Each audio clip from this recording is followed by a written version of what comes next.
দু চারটি বদনা দি আমাদের গ্রামে যা বদনা ছিল সব গুছিয়ে গেছে। না রে, তার আসবে না। ফালতু ফালতু আমাদের পায়খানা কি দাঁড়িয়ে থাকাই হয়েছে। এই শাইন, তোর পায়খানা ফিরা হয়ে গেল? হ্যাঁ ভাই, কি করব? ওই শালাদের লাগি দাঁড়িয়ে থেকে বদনা তোর পানো না। বালতিলি কাজটা সেরে আসনু। এই ভাই, বালতিতে পানি খরচ করা হইলো, বদনার কাজ কি আর বালতিতে হয়? আমিও তো আর পায়খানার চাপ সহ্য করতে পারছি নি রে। ওই শালারা মনে হয় আর আসবে না।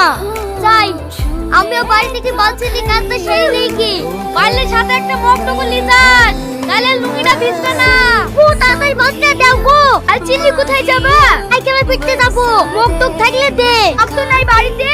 ওই তো ভাই কাপড়ালি যাও।